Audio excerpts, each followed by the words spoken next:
నారా లోకేష్ గారి గురించి మీ అభిప్రాయం చెప్పండి. నారా లోకేష్ గారిని చెప్పాలనుకుంటే ఇప్పుడు టీడీపీ ప్రభుత్వం వచ్చిన తర్వాత ఎంతోమంది ఎన్నో మాటలు అన్నారు. ఆ మాటలన్నిటికీ కరెక్ట్ అయిన సమాధానం మన టీడీపీ ప్రభుత్వం మళ్ళీ చెప్పింది. అయితే నారా లోకేష్ గారు వచ్చిన తర్వాత ఇప్పుడు ఐటీ రంగం కానీ ఇవన్నీ ఇంప్రూవ్మెంట్ అవుతాయని ప్రతి ఒక్కరూ మనస్ఫూర్తిగా అనుకుంటున్నారు.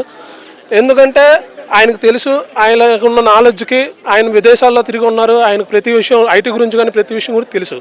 కాబట్టి చంద్రబాబు నాయుడు గారు ఆలోచించి ఆయనకు ఐటీ మంత్రిగా ఇవ్వడం ఇవన్నీ జరిగాయి. కాబట్టి ఇప్పుడు మేము అందరం కూడా స్కిల్ డెవలప్మెంట్ వీటి నుంచి వచ్చిన వాళ్ళు, నైపుణ్య వికాసం స్కిల్ డెవలప్మెంట్ వచ్చినాం.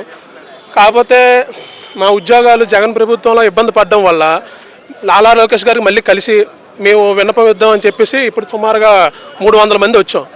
అయితే ఈ 300 మందిని నారా లోకేష్ గారిని కలడం అనేది కొంచెం కష్టం కాబట్టి కొంతమంది ఆయన దగ్గర కలడానికి వెళ్ళారు. మేము ఇక్కడ మేము మాట్లాడుతున్నాం.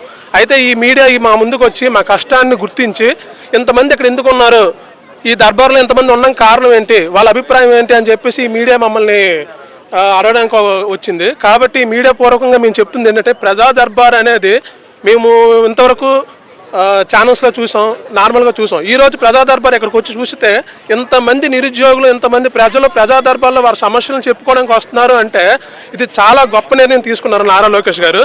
ఈ ప్రజా దర్బార్ ఇలాగే కొనసాగించాలని మాలాంటి నిరుద్యోగుల్ని, మాలాంటి యువతని ఈ ప్రజా దర్బార్ ద్వారా ముందుకు తీసుకెళ్లాలని, మాకు మంచి ఉన్నతమైన స్థాయిలో మంచి ఉద్యోగాలను ఏర్పరచాలని, ఉద్యోగాలు లేక బాధపడుతున్న మాలాంటి ఎంతోమంది యువత ఈ ప్రజా దర్బార్ ద్వారా మంచి ఉన్నత స్థాయికి వెళ్ళాలని కోరుకుంటున్నామండి.